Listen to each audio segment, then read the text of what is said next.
Siapa yang bisa memulai perubahan besar di desa? Bukan pejabat tinggi, bukan pula lembaga besar, tapi mereka, warga biasa yang punya tekad luar biasa. Merekalah local champion, orang-orang yang lahir dan tumbuh di komunitasnya, lalu memilih untuk berdiri di garis depan perubahan. Mereka tidak hanya bicara, tapi bertindak. Dari rumah ke rumah, dari banjar ke banjar, mereka mengajak tetangganya memilah sampah, menata ulang TPS 3R, membentuk bank sampah, hingga melahirkan sistem yang baru. Di 3 desa di Tabanan, Dauh Peken, Wongaya Gede, dan Bengkel, perjalanan ini telah dimulai. Program Clean Ocean Through Clean Communities yang diimplementasikan Go Circular Solutions Indonesia menerapkan pendekatan partisipatif untuk mendukung terwujudnya pengelolaan sampah desa yang berkelanjutan. Kami percaya, local champion adalah mereka yang menjadi kunci penggerak masyarakat dalam mencapai tujuan bersama tersebut.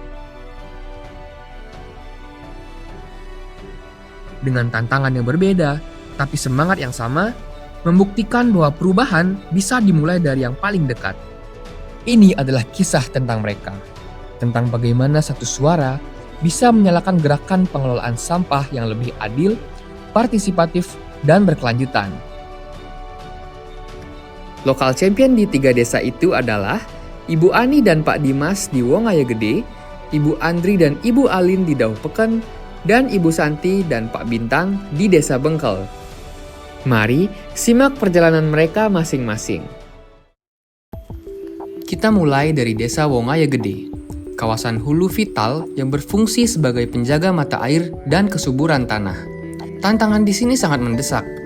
Kebiasaan lama membuang sampah di tebe kini berbenturan dengan maraknya penggunaan kemasan plastik. Pengelolaan sampah yang tidak tepat di hulu ini berisiko tinggi mencemari sumber air dan merusak ekosistem hingga ke hilir. Sampah adalah urusan belakang rumah. Tidak ada sistem, tidak ada arah, dan tidak ada yang benar-benar tahu harus mulai dari mana. Termasuk Ibu Ani dan Pak Dimas.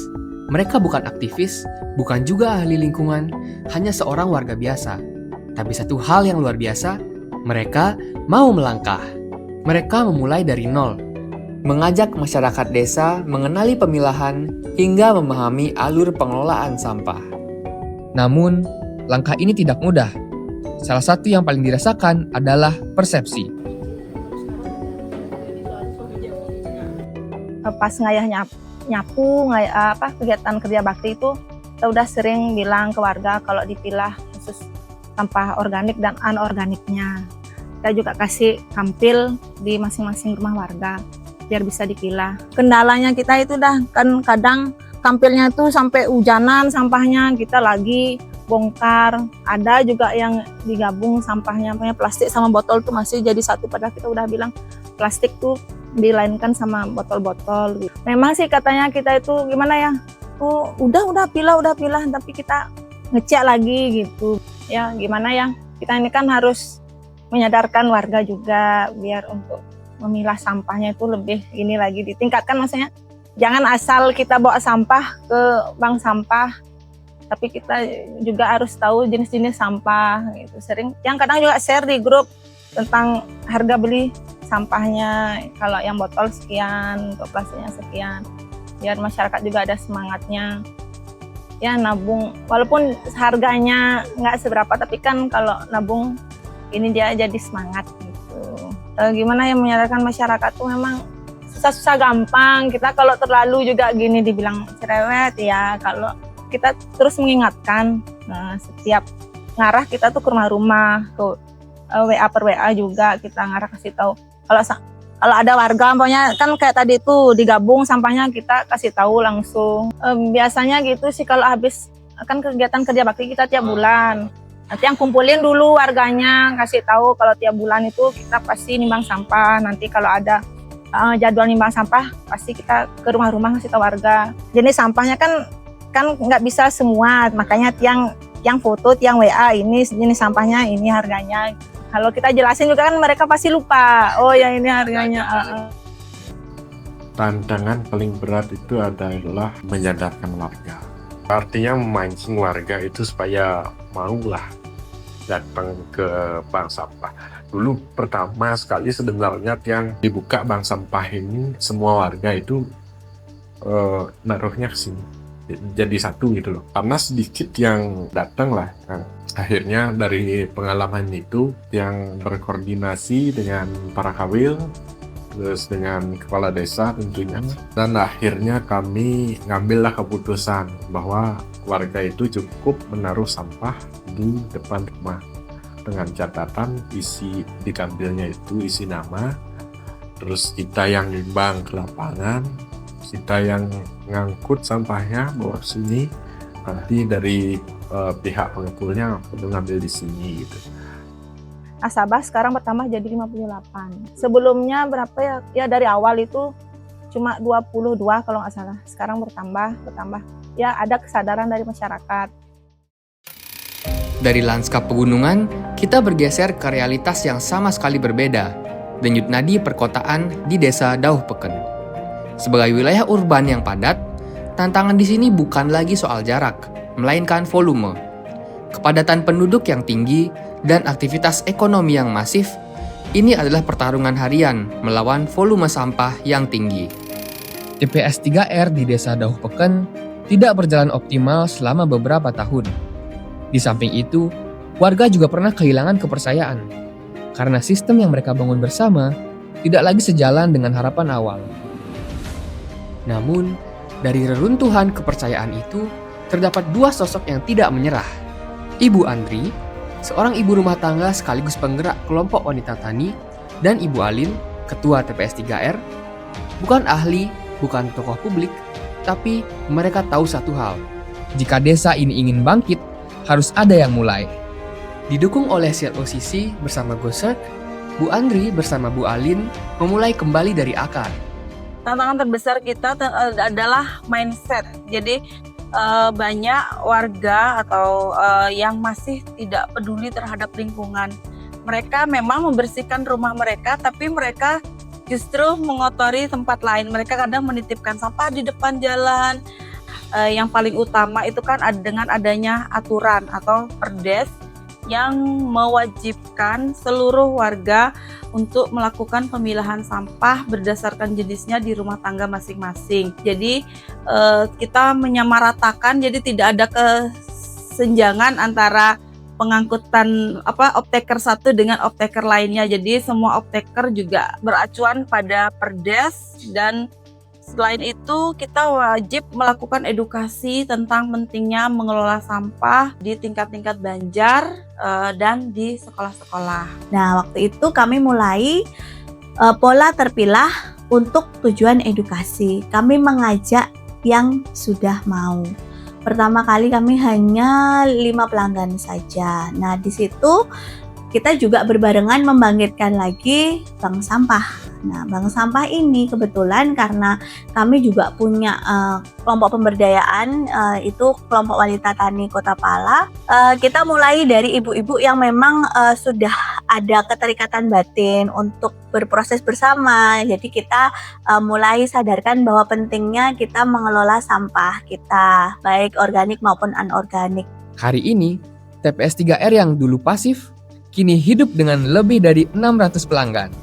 Layanan kembali dipercaya, sistem kembali berjalan, dan harapan perlahan tumbuh kembali. Nah, dari situ kita berusaha menyusun bahan pembelajaran yang paling sederhana, karena kami juga banyak turun ke sekolah-sekolah mulai dari TK, SD, SMP, SMA gitu.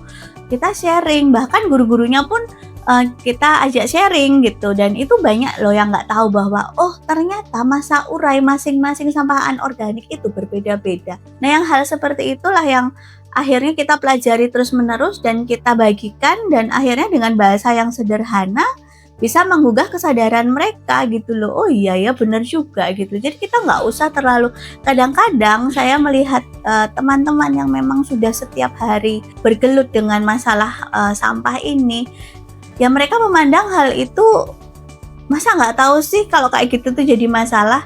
Ya emang nggak tahu. Di situ kita berusaha, oh ya sudah, kita dulu nggak ngerti, jadi kita pakai cara untuk membuat banyak orang mengerti dengan bahasa yang sederhana, dengan hal yang real yang memang ada. Jadi kalau kita turun ke masyarakat, ke ibu-ibu, ke adik-adik, ya kita datengin tempat sampahnya. Ini harusnya kemana? Ini harusnya kemana? Yang ini berapa tahun terurainya? Kalau yang ini gitu. Nah, hal-hal improvisasi seperti itu yang banyak kita temukan di lapangan, dan itu ternyata powernya ada, lebih mengena ke teman-teman gitu. Dari kompleksitas tantangan urban, kita beralih ke Desa Bengkel, daerah pesisir Tabanan yang memiliki potensi pertanian yang besar. Berbeda dengan dua desa sebelumnya, hampir 70% wilayah Desa Bengkel merupakan areal persawahan. Dengan latar belakang masyarakat yang mayoritas adalah petani, tantangan yang mereka hadapi pun sangat erat kaitannya dengan siklus alam dan ketahanan pangan, yaitu bagaimana mengelola sampah agar dapat mendukung pertanian organik. Tidak semua orang langsung percaya pada sistem baru. Di Desa Bengkel, masih ada warga yang tidak memilah. Ada pula yang merasa bisa mengelola sendiri, tanpa perlu berlangganan layanan TPS 3R. Bukan karena mereka tak peduli, tapi karena mereka belum yakin bahwa sistem ini akan berjalan. Namun, di balik keraguan itu, ada dua sosok yang tidak pernah berhenti mencoba.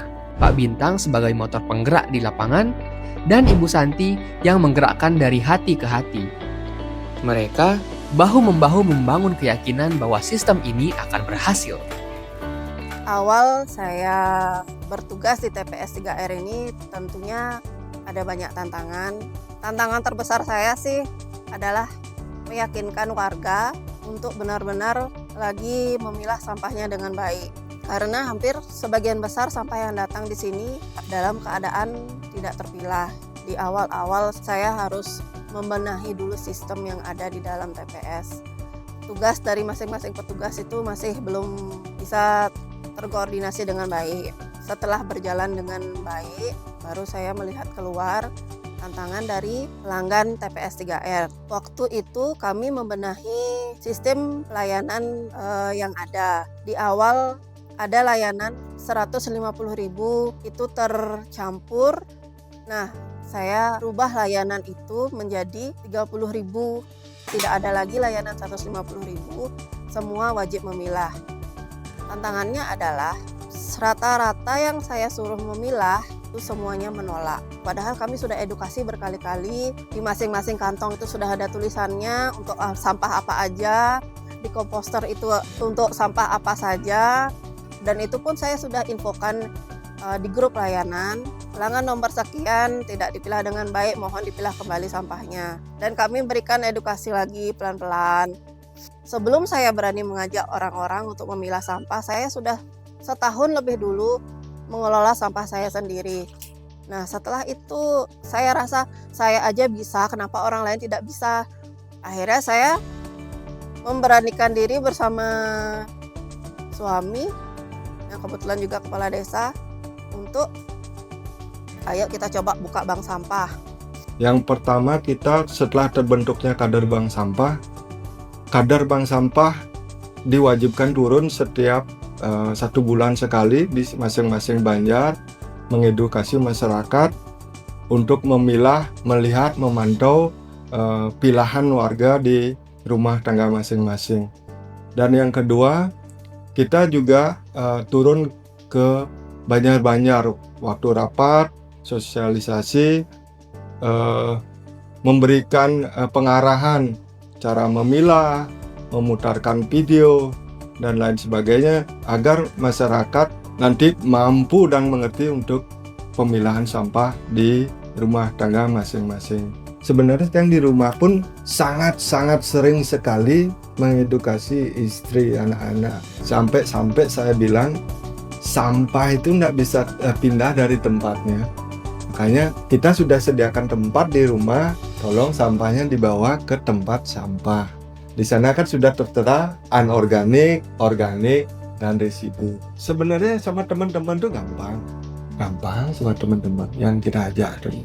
Tapi personal kita, karena karakter orang ini kan salah satunya berbeda, dan ini sudah berumur juga. Kalau kita ngomong keras itu tersinggung dia. Makanya yang lebih banyak itu lebih seringnya ke masing-masing gitu. Nah, dari situ akhirnya kita berhasil mengajak warga Dari yang awalnya daftar bank sampah 10 orang, akhirnya meningkat lagi. Dan sekarang kita punya nasabah aktif sekitar 200-an orang. Dan itu mereka sampai sekarang juga masih aktif menyetorkan sampahnya di bank sampah. Ya, solusi gitu ya. Kita memulai dari diri sendiri gitu. Saat ini kan kita dihimpit situasi, baru memulai, apakah kita sadar sendiri? Itu aja kuncinya sebenarnya. 3 desa, 3 latar belakang, 3 semangat yang berbeda. Prosesnya hampir sama. Ada pelatihan, pemetaan, evaluasi dan edukasi, SOP dibuat, semua mendapatkan alat dan panduan. Tapi hasilnya tak pernah sama. Karena lebih dalam lagi, perubahan ditentukan oleh hal-hal yang tak bisa dihitung. Niat, kepercayaan, konteks lokal, dan kekuatan kolaborasi. Disinilah peran lokal champion menjadi titik balik. Mereka adalah penerjemah semangat, dari teori ke realitas desa. Mereka tahu siapa yang harus diajak bicara, kapan harus mengalah, dan bagaimana menjaga api tetap menyala, bahkan ketika tantangan datang bertubi-tubi.